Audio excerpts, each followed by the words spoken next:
And there's always like scope and room for improvement, and that's what Toastmasters is all about. We always strive to be better and better and better.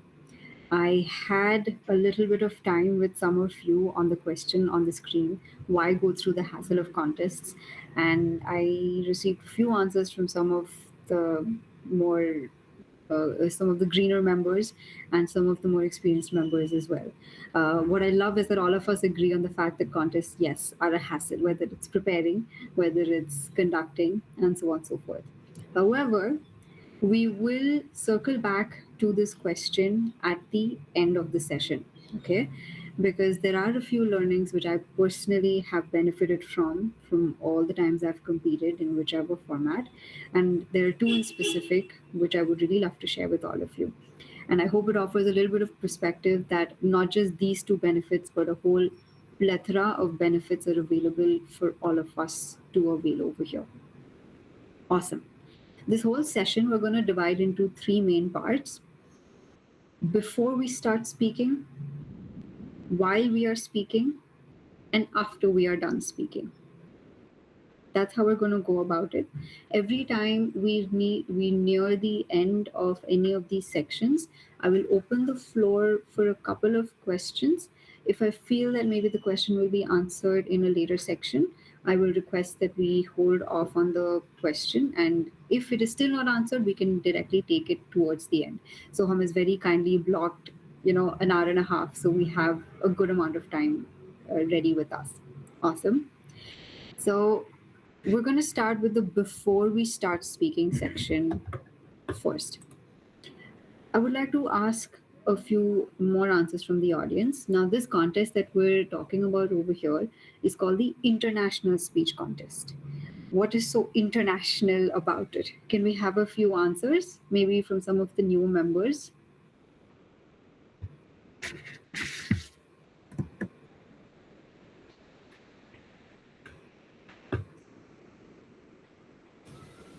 Can I answer?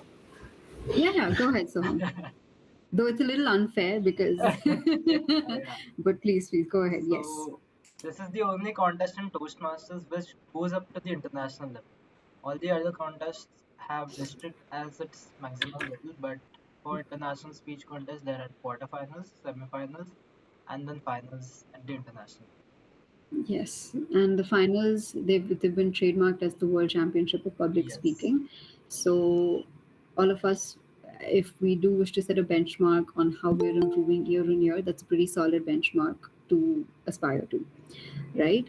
As Soham mentioned, this is something which goes beyond the district level as well, and our focus here is just going to be to get fired up and prepare for the first step of this marathon. We're going to treat this like a marathon, not a sprint.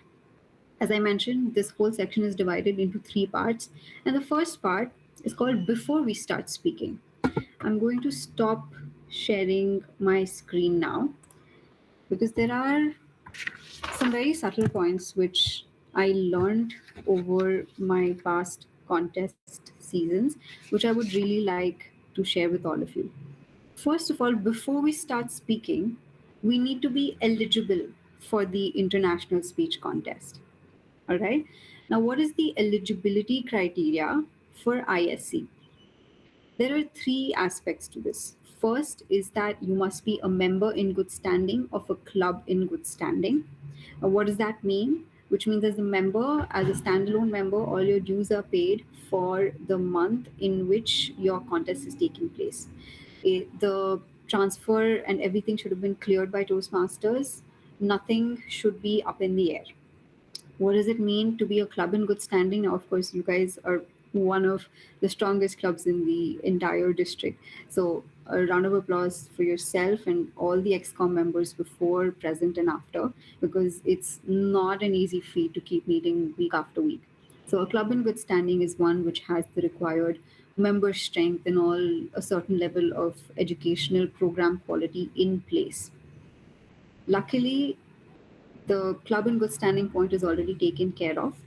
And for being a member in good standing, what I would request on behalf of your XCOM is if you are competing, to please also clear your dues for the upcoming term from the March to September term, so that should you progress to the next level, which is area and division and then district, right? You don't want your payment to be hanging in the air. That should not be the thing which stops you from competing at the next level and the next level, because club will get done in Feb, but the next one is going to happen in March. All right. So I would request everyone, old and new members, to please get this point taken care of. These are the first 2 points. And the third is an educational pathway qualification. You must have completed level 1 and level 2 of any one path at least in Toastmasters. Now, you might see a lot of maybe more senior members who might be attempting some level 1 project in the club, but that just means they've already completed multiple parts before. All right, so please don't be fooled by that. And if you're a new member and you are just somewhere in the middle of level 1 or level 2, you still have time. I think your club contest is on Feb 21st, so Hum was mentioning. Please tap your XCOM, grab those speech slots, go to other clubs, deliver speeches, but ensure that your level 2 is completed, because a contest season is like an accelerated program in your speaker journey. All right? Because the base requirement is that you should be eligible for the contest. I hope there are no questions about the eligibility. So, I will directly jump into on the day of the contest. All right? I think that's fine. That's fine. Any questions, you Awesome. think? Any question? Okay, even I don't No, see no any. question. Yeah. Yeah. Awesome. Now, before we start speaking, now the speech itself is, of course, a very, very big part of the contest, because that's what you're going to be talking about, and we will get into that. But your entire contest performance start before you start speaking as well. The moment you come into the audience view, when you're being called upon, say as contestant number 4, Toastmaster Amay Gore, and you walk onto the stage to shake hands with the contest chair and then begin delivering your speech, that is actually from when your performance starts. There have been times when a lot of contestants have looked very stressed on the stage and they have appeared a little nervous before actually speaking. And after the contest, there is a lot of buzz around that, say, so and so person, they could have been a little more confident, they could have been a little more upbeat about the whole situation. So please remember that before you actually start speaking, when you are walking onto the stage, ensure you have a bright smile on the face. Wave to the audience, acknowledge them, smile at them. When you reach the contest chair, shake hands very firmly with the contest chair and look into their eyes. That gives a lot of confidence to yourself as well as the person who will be announcing your speech title. Because if they are excited for you to come on stage, then they are going to do their best bit for you. Also, remember the voting judges are also humans like you and me. So, if you like someone who is smiling and confident on the stage even before they start speaking, remember that same thing applies to judges as well. All right? So, come onto the stage with a spring in your step. Now, in case there are a few pre speech rituals that you follow, it could be box breathing, or you take a moment to yourself to meditate and zone into your happy space, whatever that may be. I do recommend you do it in the green room section of your contest venue. Try to ensure that the moment you step on stage, it's go time, it's a performance. Now, will this affect how you're being judged? Not really, but if you do it, you do get brownie points, because everyone likes to see and be charmed by a happy, confident person. This brings me to another point. Any Toastmasters event is a formal event. Please never forget that. Especially a contest, it is a formal event. Please dress appropriately, either Western or Indian formals, unless, of course, the attire you pick has some effect on the speech that you're going to deliver unless it's a prop. Please do dress professionally, dress comfortably, and look your best and feel your best. All right. And I'll tell you a little incident about this dressing thing that I'm talking about. A lot of our club contests, people would not maybe dress really formally for, and then in one contest, one member came absolutely suited and booted, and everyone was taken aback. And of course, that person stands out. And despite our best intentions, despite the judge's best intentions, you do endear yourself to the person who has put in so much effort. We like effort. We like it when people look and feel their best, and they want to be there, and they dress like they want to be there. All right, dress formally, dress comfortably, and remember, it is part and parcel of the presentation of it all. This goes into the before we start speaking bit. Do we have any questions regarding this? Don't think. Or any observations or anything? Um, I usually tend to jitter especially during division contests. So even after 3 years, I haven't gotten over that.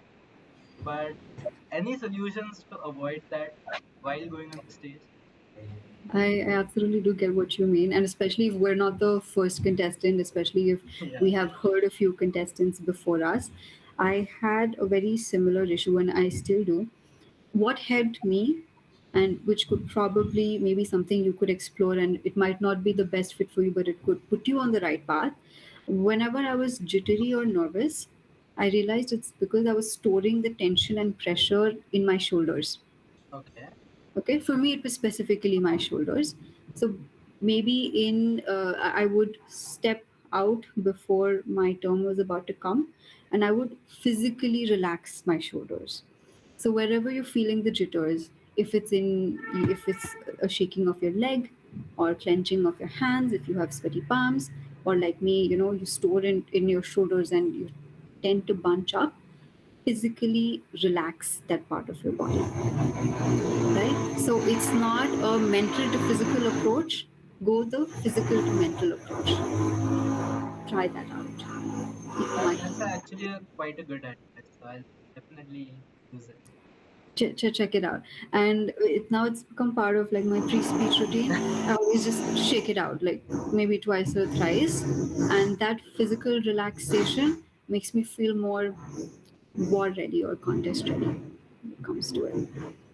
Any other questions? Because that's such a good question, and all of us feel jitters.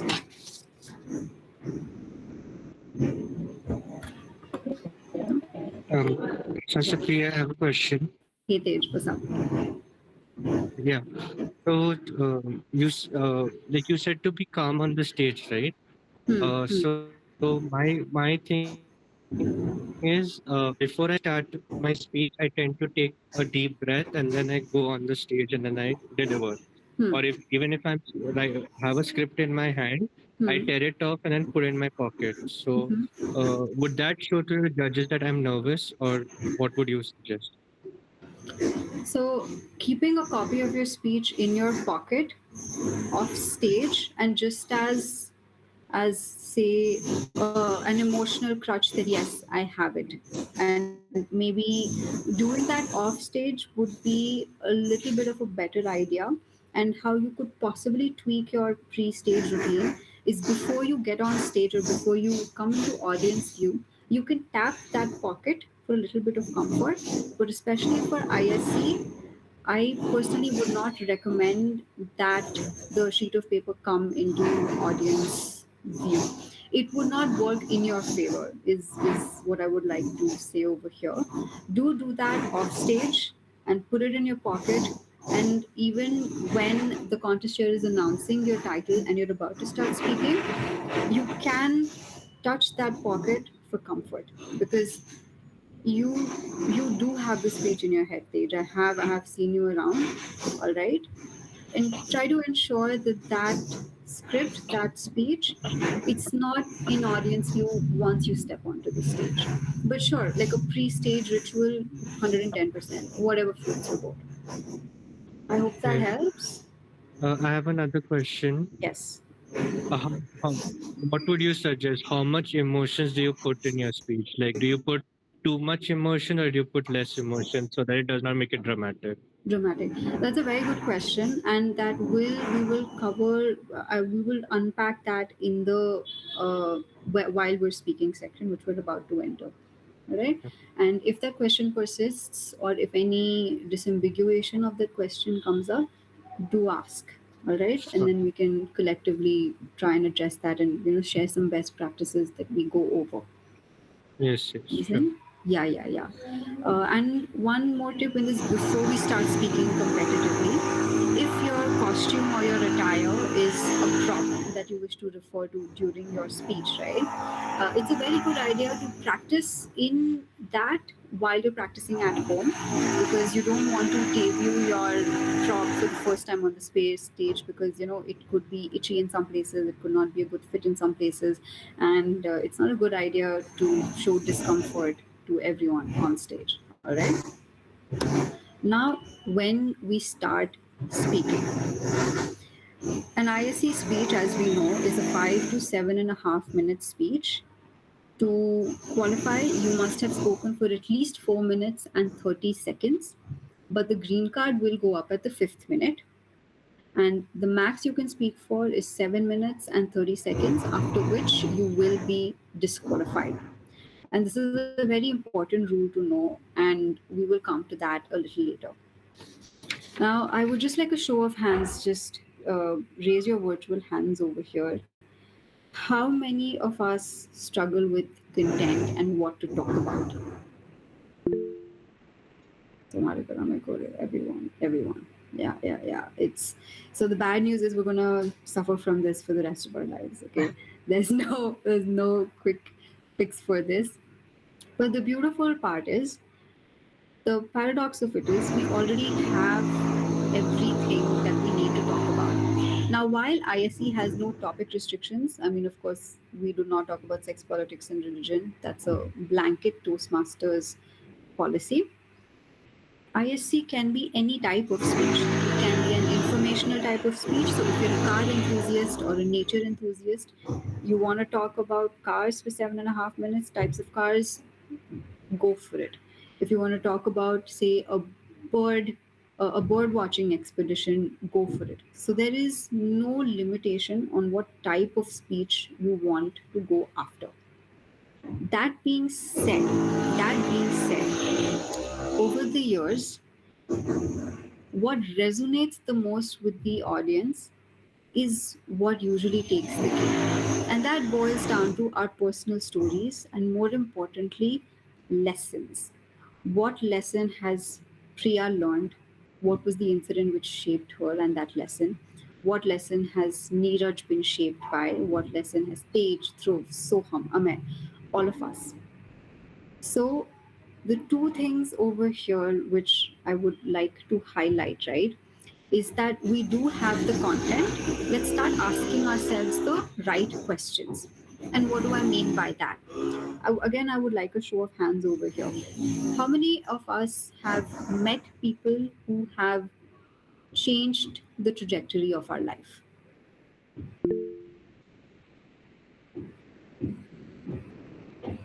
Almost everyone. How many of us have had friends who have been a part of our lives and who have contributed very meaningfully? How many of us have had challenges which have taught us a very, very difficult lesson, right? How many of us have failed at exams, at interviews, at something that we really, really wanted and we did not get, right? Yes, yes, everyone. Now, is the drilling bothering anyone, Soham? You cannot hear it, right? Yeah, your words are actually I can hear it, but the drilling is little bit disruptive. It is, right. Yeah, Can you give me a moment? I will move to another room. Can you just give me a moment? that I'm so sorry for this.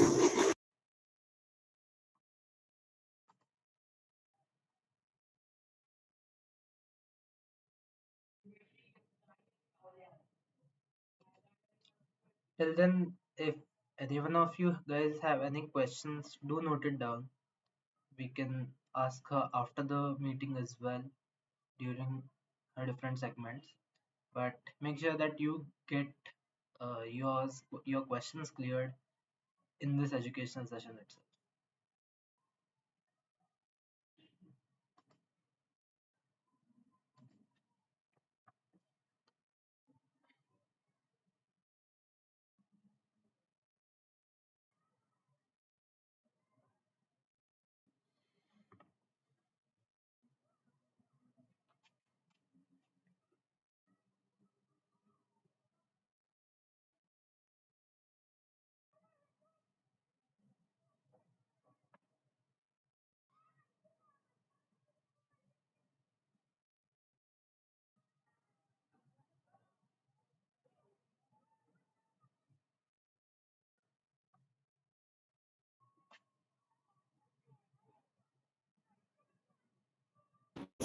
Can you hear me slightly better now, or is There's it just as still bad? the drilling, but I think we can work. Like it's You can fine work by with me. this? Is it fine by everyone? We can have a raise of hands or a show of thumbs up.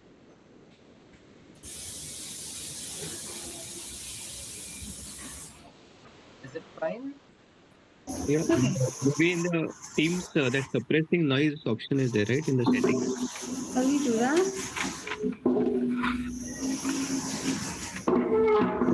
So once you go to the settings, uh, in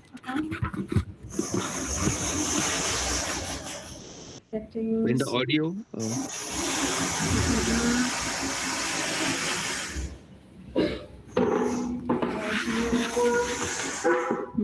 filters out background noise and improves audio quality. There is an option in the setting in audio. Like in computer audio or like Google Meet audio? Just above the mic, you'll have a small arrow, so that will be audio settings. It Audio should be there. settings. Yeah, okay. And I see settings. Okay. Uh-huh. And now where do I go? I see.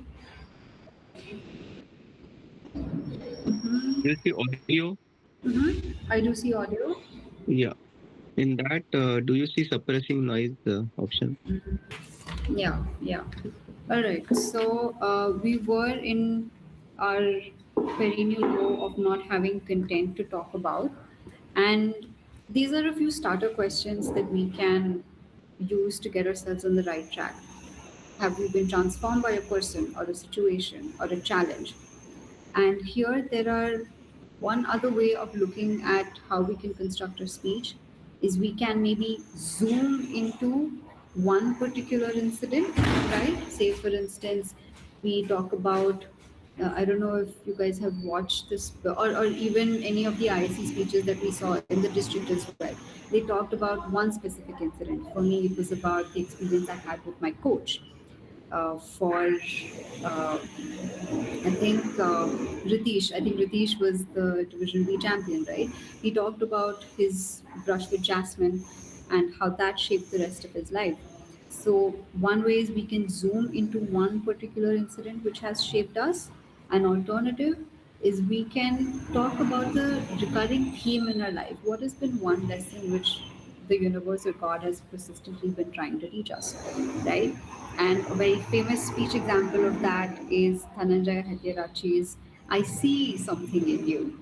He talked about how someone seeing something in him and believing in him is what shaped him as the person he is today, right? So, just quickly, just to go over some of the starter questions that can help us come up and generate topics is A, how have we been shaped? What are the incidents that have shaped us, the people that have touched us and transformed us? If we pride ourselves on being a certain way, that I'm a very disciplined person or I am a very kind person, how did that come about? Was there a trigger? And that will immediately throw up a plethora of incidents in our mind, right? And another way is we can zoom into one of these incidents, or we can take an overall view of our life up until the person we are today. Okay, and these are just some of the ways that we can use to generate content. One more thing I would like to assure everyone over here, a common fear that we have is that the message that we have is not niche enough. It's not unique enough. Telling people to show up or telling them that I see potential in you is nothing new. To that, please do not worry. There are no new messages in the world. We are all human and we all have more or less the same points to work on. So if this eats at you, that my message, even though it's very deeply embedded in me, it's not unique enough to share with the audience, trust me, it is, because your special set of circumstances, the special incidents that or anecdotes which you can share on that particular message is very different from what Soham can share, Neeraj can share, Kushi can share, Priya can share. So be very confident in whatever key message you want to deliver to the audience. Do not worry about it not being unique enough or niche enough, or that it's run if it's done to death. Do not let that weigh on your mind. All right. With that, we will finally maybe distill our core speech and our content will sort of start forming in our minds. Now, I have a question over here, and I would like people to answer to me. How many of us find it easy to write speeches, and what is your process of writing a speech? Can anyone just volunteer? And not so poor thing, he's answered, he's getting so many chocolates from me. If someone new can just prompt to me how they write their speeches and what their process is like. So I'll say, Yeah, sure, Amar. uh, so what I do is I try connecting my speech to whatever I have faced as of now. So basically, I connect it to the challenges or any circumstances that I might have come across in my life as of now. And I try to connect it with any motivational factor that I can, so that it kind of resonates with everyone. So I have a story with me as well as I have something to take away from. So in a way, I sort of like take out much of my time thinking about what I might have experienced and what I can speak in terms of giving a speech in that aspect. So that is what I do. Awesome. And do you write it all in one go? Do you specifically sit down and you carve out time? What's your process like? No, so what I do is I basically open a Word doc and whatever comes to my mind, I just brainstorm it. Love it. And after that, I sort of think over it once again the next day. And similarly, I just keep on adding up stuff. And that is how I work. I love that. There's a couple of points that you mentioned there, which I will be circling back to, including that you circle back to what you've written in the Word doc. Thanks, Samay. I saw Kushi's hand up as well. Yes. Hi, good morning. So for me, what I generally do is I open a Word doc and I write each and every word of my speech.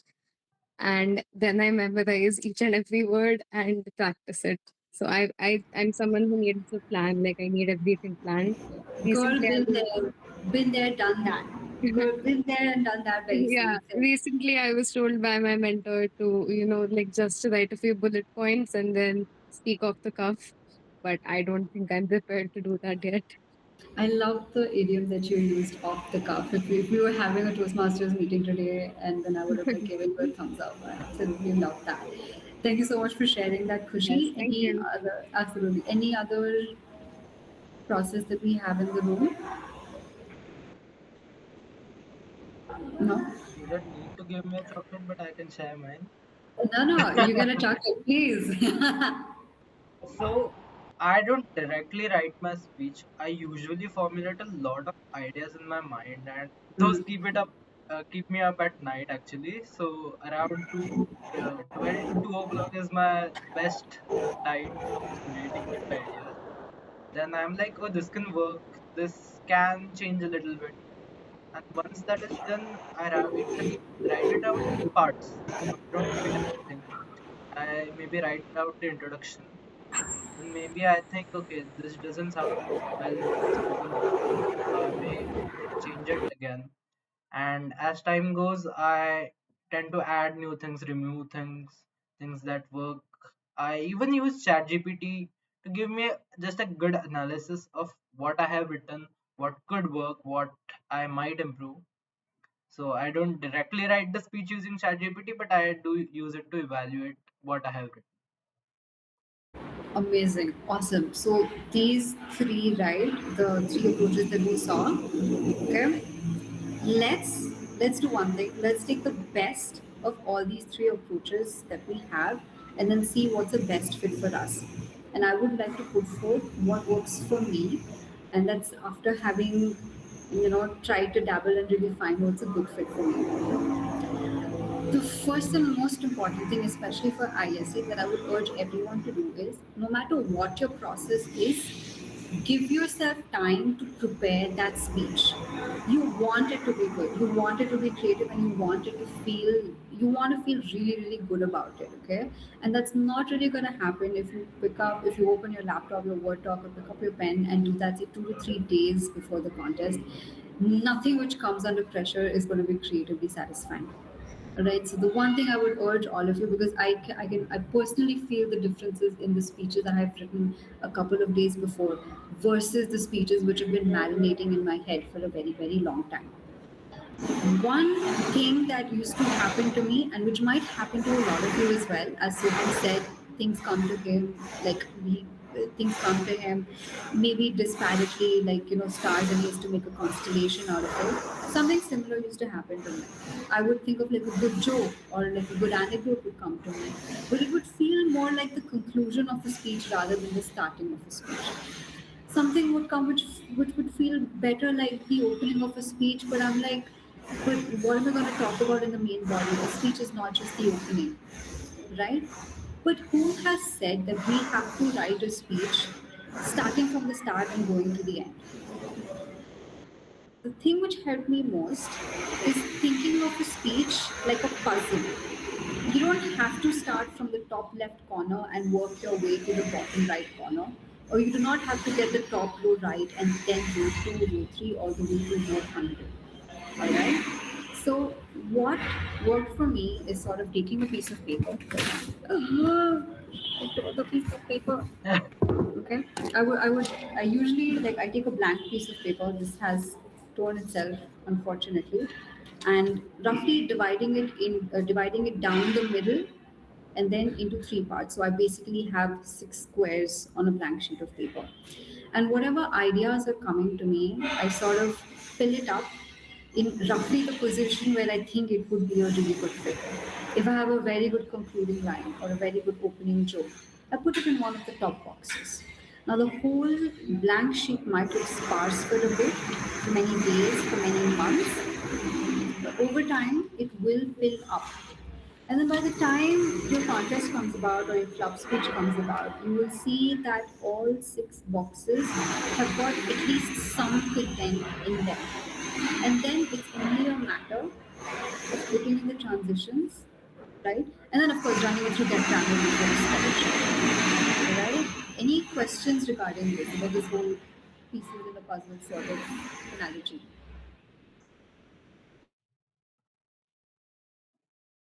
Especially from new members, anyone? Because even I tend to follow this kind of approach because it feels easy to write, to get started. Exactly, get started. The main idea behind sharing this approach is that don't limit yourself to thinking a speech starts from the starts and ends at the end. Very rarely creative things are going to come to you in a linear fashion. That's mostly not going to happen. And I'm going to tell you that that is okay. In whatever sequence, the jokes, the content, and everything comes to you, it is fine. You are the receiver over here, and your job is to note it down. Because trust me, you will forget. You will forget the good jokes, the good anecdotes, the good one liners that you're coming up with.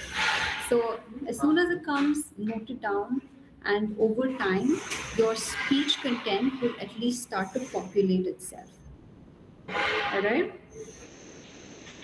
And if there are any observations or anything on this, we can definitely chat about it a little later. Now, when we actually come to deliver a speech, you have to have an opening, a main body, and content. Now, I just share like a few best practices which you might already know, but it's always a good idea to just go over it because we never know what's going to click. Now, the opening is always going to be something which hooks the audience. We do want to grab their attention in the first 10 seconds, and some of the most common openings are you can start with a joke. You can start with a bait and switch. One of the best openings I came across in the previous HSC season was a gentleman whose speech title was House Husband, and his opening line was when a marriage is when a man and woman become one, and the question is which one. So it was a superb opening. It got everyone's attention and everyone laughed. And when you can see the audience laughing, you know they're on your side. So a joke or a bait and switch, excellent starting points. Make sure that they are relevant to the rest of the speech, of course. That's a general blanket rule. Another good way is to ask a rhetoric question. Maybe you know what the answer to that is, but it's always good to throw that back at the audience to get them thinking and to get them hooked to your speech and give them an idea about what is to come. Another very good opening is actually asking the audience a question. One word of caution over here, and I have committed this mistake and I've seen a lot of speakers do this as well. Asking a question which requires varied answers is not a good idea.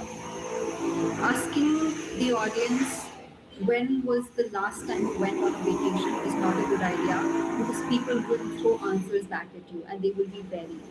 1 year, 10 years, last weekend. When they give answers back to you, you have no control over the time they're going to take to respond to that question. That will eat into your speech time, and there's no real benefit to asking such a question. If you do wish to ask a question, ask a yes, no, show of hands question only. Then you know the answers are either one of the two, and you know how much time to spend to gauge the reaction of the audience. All right, asking a question like, "How many of you have faced a challenge in the past 1 year?"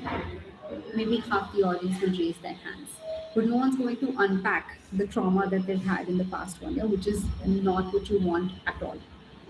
All right. So please remember, if you start your speech with a question, ensure it's a yes, no, or show of hands question. The second thing I would like to urge all of you, if you start with a question, please don't say, let me ask you a question. Just start with the question itself. Okay? Please don't say, let me ask you a question. Just ask the question itself. Be very confident in that. All right. And one of the final, simpler, but most effective openings is to start with the title of the speech. If the title of the speech is Once Upon a Time, the contest chair introduces you. You start. Once upon a time, there was a girl who joined Toastmasters. The added benefit it gives is that there's repetition of the title and your main message.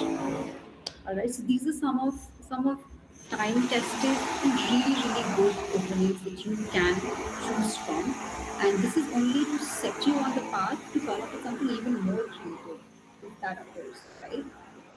This is going to cover our opening. Now let's talk about the main body of the speech. Think about your entire speech like a song. Can someone just prompt me what does a song definitely have?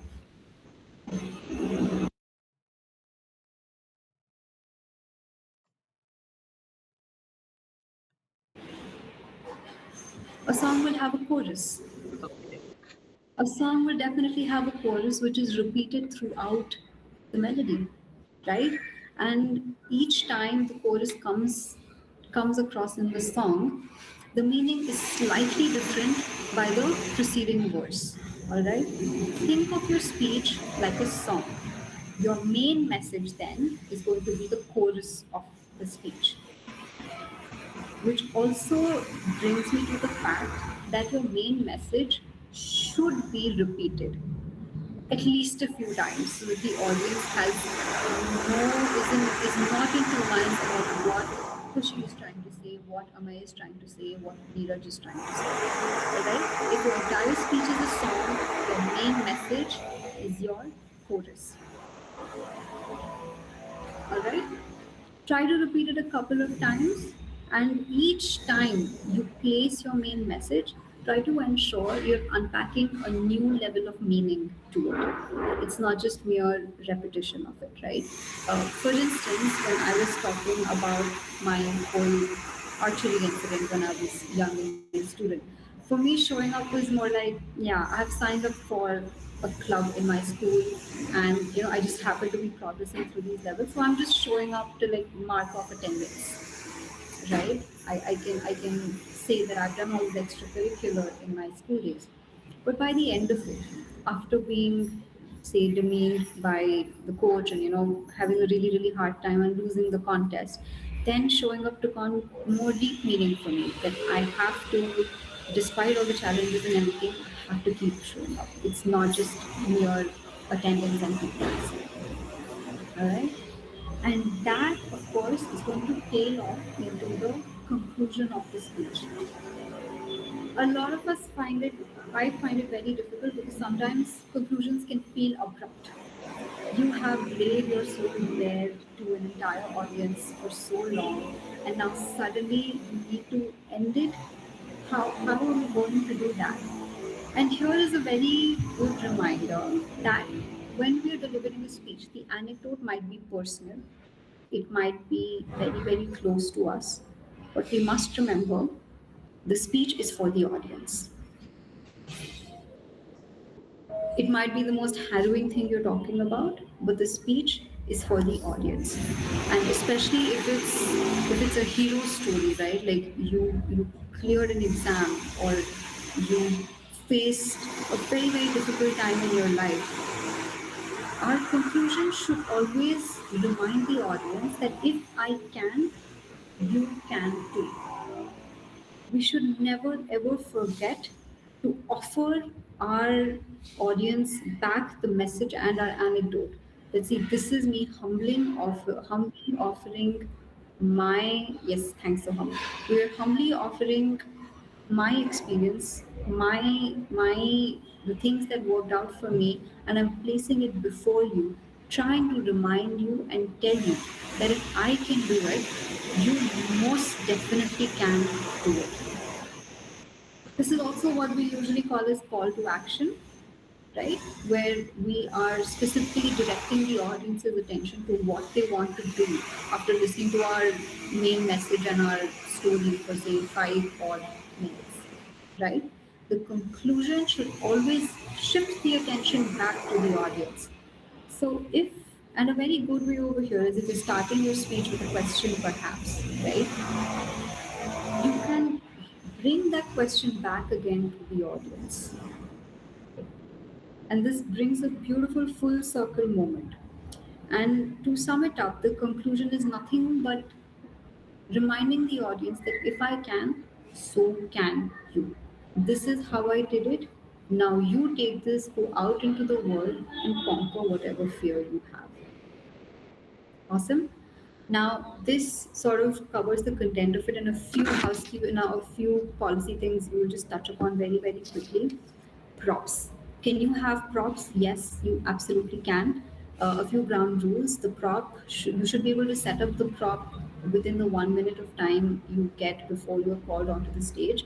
So if it's something big and heavy, ensure you have discussed with the sergeant at arms, you have disclosed it to the contest chair, and you're very, very comfortable using that prop.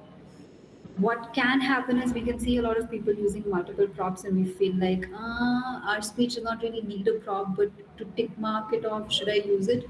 If your speech doesn't need a prop, be very confident in it. All right, this is a speech contest, and that is what it shall remain.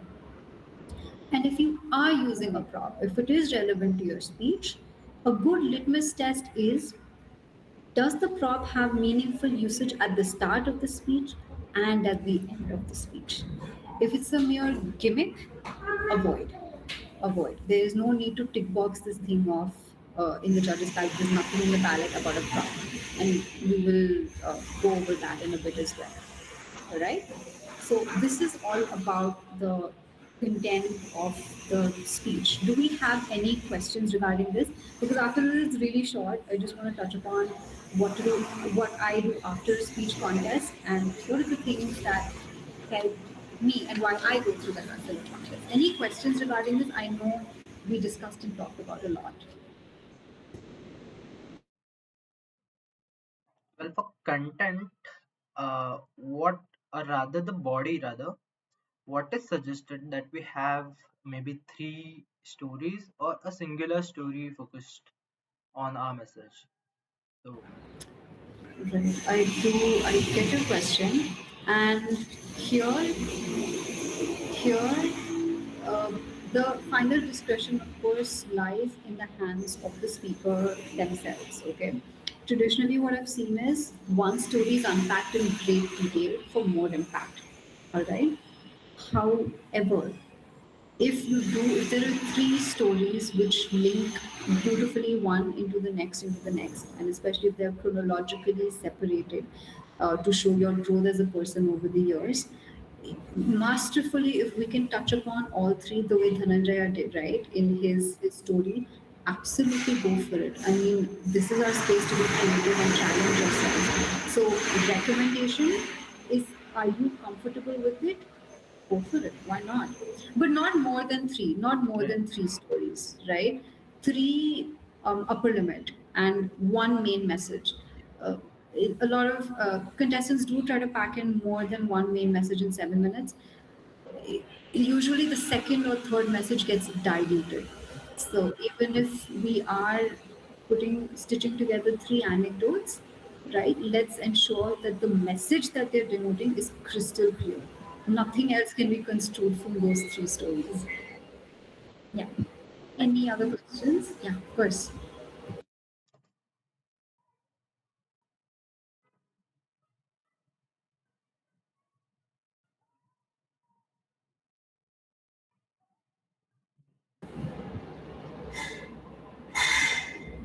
Okay. If not, then I will be sending the ballot to after this, right? And also the speech contest rule book. For the ballot, just remember your your speech is not supposed to fit the ballot. Your speech, the ballot is just to mainly sort of guide you, and do not try to box your creativity because of that. And for a lot of us, sometimes we might not feel like super comfortable about the language and so on and so forth.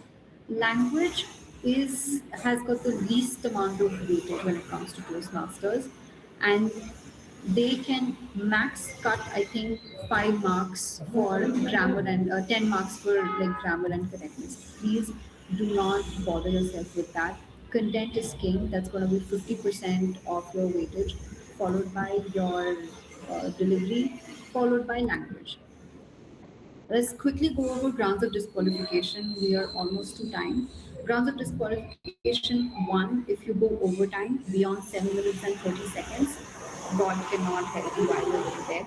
That's why when you're practicing, do practice, have a couple of timed practices so that you know at what point in your speech which card is supposed to go up so that you remain on time. All right. Second is eligibility. Again, that ensure your dues are paid, member in good standing of a club in good standing. And the third one, which is most critical, is originality. Thumb rule: at least 75% of your speech has to be original, and 25% can be borrowed. And if you are borrowing, if you're borrowing from any other Toastmaster speech, you're borrowing from a book, you're borrowing from a podcast, you're borrowing from a YouTuber, it must be credited in the speech itself. It's not enough to just disclose it to the contest chair beforehand, because if you're not disclosing it in the speech when you're delivering it to the audience, you are very purposely crediting it to yourself, and that is not okay. If any contestant or any voting judge recognizes that, say, a portion of your speech is very reminiscent of a comedy bit, for instance, it is valid grounds for protest. Any contestant or any VJ can raise that protest with the chief judge or the contest chair, they will provide evidence, and it can get a little messy for the contestant. They will get a chance to appeal, but that is not a situation we want to get into. So on this, yeah, Yeah. one question I have on this is Yes.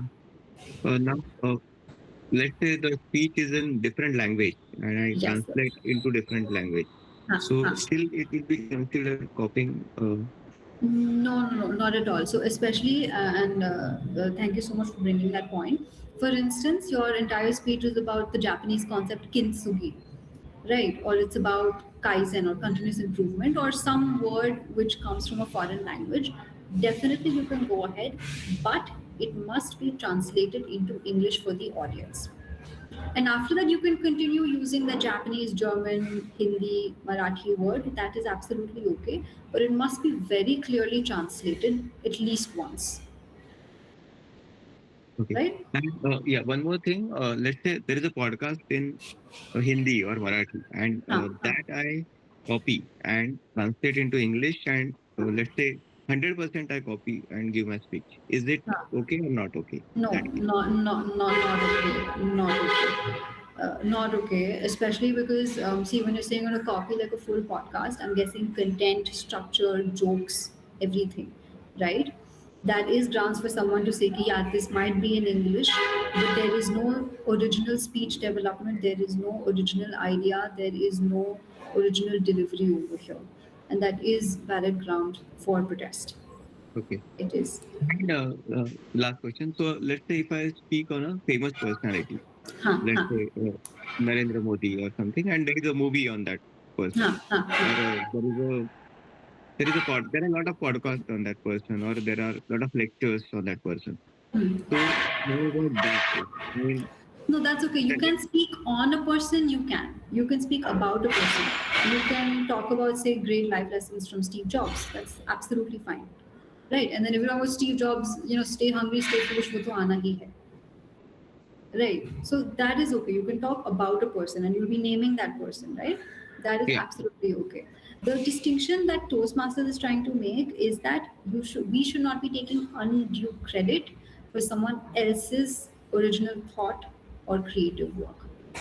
Yeah, and just to add on to what you were saying, Neeraj, sometimes it can happen that there's a quote or there is an incident or something, right, where you've not been able to find out the authentic source of it. हो सकता है, it can happen. But so when you're delivering your speech, you can say the source is unknown, but this is say a Russian parable or an Indian parable. So even if we don't know the exact person who has said it, we have to give credit to the unknown source. That clears up a little bit. okay, yeah, fine. Thank you. Yes. And one more point I'd like to add for disqualification, because you guys will also be doing table topics and in ISC, कभी कभी क्या होता है जोश जोश में we start taking names from the audience and we start taking names of our contestants. Okay, please don't do that. I have been disqualified for that from ESC. Okay, I have learned this lesson the very hard way. Please do not mention the names of any of your contestants or any of your, like, as much as possible. Don't take the names of any contestants or audience members. You don't want to get into the hassle of being disqualified. Okay, do not take any reference, and this is table topics, but this is such a traumatic thing for me. Do not refer to any prop that they have used. Do not refer to any portion of their speech. Just eyes on our own papers. Okay, Yeah. thank you so much. And after the entire contest is done, you must treat yourself. Go for an ice cream, have a pizza, comfort yourself, pat yourself on the back, because this is a very hassle intensive thing that you've done. It's a very, very big step, and you should be very proud of yourself. It's not easy. Right? So this is all about before, during, and after speaking. Do we have any questions that were maybe not answered in during the entire session, or anything else that you guys would want to know about ISC and the contest season in general? Can you touch upon the halo effect or the reverse halo effect. The effects that the Reverse audience underdog might have. fits. Yeah. Yeah, yeah. This is a very first thing that everyone should know, because you guys are a legacy club, very big, a lot of very strong seniors and so on and so forth. And here I'm talking directly to the ones who have come in new. Everyone is beatable. I am beatable. The world champion is beatable. There might be members in your club that you look up to and you feel intimidated by. They are beatable. Okay? Does not matter if Sabyasachi Sengupta attends the Pune-West contest. It is all love all. Okay? The slate is blank. You have to come in with the mindset that I am extremely, extremely well prepared. Halo effect, underdog effect, everything to the side. Everybody is beatable. And with that confidence, like we discussed, you're going to walk very confidently onto the stage, smile at the audience, give them a wave, and shake the hands of your contestant very firmly. Okay? Please remember this: everyone is beatable. And I tell you why. In my club, there's a fabulous speaker. His name is Rupesh. In fact, he's the one who's the current training evaluation speech district champion right now, right? And this chap, he was my mentor, and he used to win every contest. ESC, HSC, table topics, ISC, and not just once or twice, literally year after year after year. And it had reached a point where in the previous season, I thought, what's the point of even competing? Then I was like, damn, no, I've paid good money for Toastmasters. So it's like being a citizen of India. It's my right to vote, it's my right to compete, so I have to compete. So, करने के लिए, I entered the contest, okay? And rise again, we have like what 11 to 15 contestants, बहुत मारा मारी होती है यहाँ पे भी. And I came second in my club contest. Hey, I was not expecting it, and I was like, shit, now I have to compete at India. And the person who had come first was, of course, Rupesh. So it was Rupesh, and then me. I was like, this is a repeat telecast of every previous contest. आगे जा करके भी शायद यही होगा. But then I don't know where this rebel inside of me came from. I was like, no, he is beatable. Everyone is beatable. How do we do this? I went to Rupesh for guidance. I was like, Rupesh, you saw my club speech. How do I improve on this? The generous guy that he is, he gave me 5 things to work on. Blinkers on, I worked on those 5 things. And then I came first and then he came second. So what I'm trying to tell you over here is that there will be the halo effect, there will be the underdog effect. We will have to combat both. We will have to combat both, but you must remember everyone is beatable. It's very unfair that there's a hero effect and the underdog effect, but everyone is beatable. That's the main takeaway. So, I really hope I address it, because this is a very, this is a topic which is very, which I have been impacted by, like in the past. I can relate to that because even at our club, Vivasvan is a very good speaker. He always reaches district levels. Yes. And when I first contested in the international speech contest, I wasn't expecting to get first place. So even that was a big surprise for me. But yeah, I totally agree with your point that yeah, everyone is beatable. Everyone is beatable. I'm beatable. The world champion is beatable, Yeah. and we have to come onto the stage like it's gonna be our day. And you know what? Sometimes it even might be. Everyone is beatable. And if there are like a few specific names going in your mind for your club, if you have to go to a mirror and say that to yourself, you do that. Whatever works for you, you do that. Okay. Any other questions that we want to like chat about and discuss, or any grievances that we have about the contests? One thing. So after your club contest will be done, I think this will be talked about later also in your club, especially if you come first, second, or third. Okay, wait until the area contest is done. Don't go around, taking up VJ roles and CJ roles, vagera. Because sometimes, if for any reason your top two contestants, one of them has to back out, then number three has to take the place of number two, or number two has to take the place of number one. Right? So, you never know what's gonna happen. So always stay vigilant and stay ready.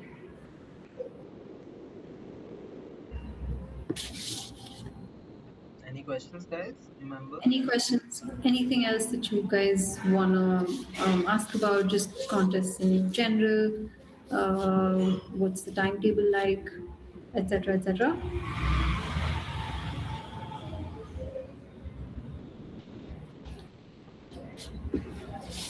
I have one small question. Of How course. much does luck play in like how much is the luck factor involved in a contest? I would not. I would not like to disclose how much, how much, how much luck plays into it. In fact, because of how many variables are out of our control, is why we should focus on our eyes on our own paper and focus on like our own on our own growth journey as a speaker. But yes, there are so many factors out of our control, whether it's our health, whether it's our mental state, whether it's who is going to be coming as a VJ. I mean, unfortunately, that does Yeah, play a huge role, right? Which is why it is so important the role players that we pick for the contest, especially I'm sure at the XCOM you must be working on it, right? So it does factor in. We cannot deny that. That is all the more reason why our speech and our performance should be above reproach. कोई भी era गैरा आ जाए, experienced as a VJ, by any parameter we should have touched their innermost chord. We should have made a difference, right? So this is gonna happen, and the only way we can uh, board our windows to that is to be like go be at our speech has to be very very good. We have to be very very confident with it. yeah, Yeah. So you know how it is. yeah. I know. I even You- actually had a talk with Sabyasachi just a few months back. So he had attended the Mumbai's conference, District 98 conference, and I asked him the same question. So how much does luck factor? The answer that he gave me really surprised me. He came second in his club contest. World champion. So it can matter. He went area because the person who came first was never able to come. See? Come on. Oh my God! Thank you so much for sharing that. It gives me a lot of hope. Oh man, we never know what can happen, Yeah. right? We never ever know. So let's like remain available for every opportunity. Yes. And this is this season only, the season where he became the This world season, champion. yeah. And your division B top two move Top ahead, two correct? mover. Yeah, yeah. So Lottery. we are at least a little on the safer Yeah. side. For side. Exactly. Right? So top two. Top two मजे करो. can be. Yes. Any other questions, comments, or observations? And by the way, after this, Sohan, like, please do share my number. If there's any Yes. feedback or things that you guys wish I should have covered, Yeah. I am trying to spruce up this um, entire little session as well. Please do let me know. Satisfied with this session. Is it because we are little tired? Did we understand everything? Maybe we understood nothing. Yeah, either which way, you guys can feel free to text me also later on. It's absolutely fine. And yeah, even if questions are texted to me, they also get chocolates. Don't worry. No, I think it was quite insightful. I personally learned a lot. I even got an idea about what I can do. And I think this was quite helpful. And I really wish that we could have connected it offline. The issue came very last second. It became very difficult to adjust. No, no, we roll with what we get. We roll Yeah. with what we get, and I'm so happy that this at least happened. So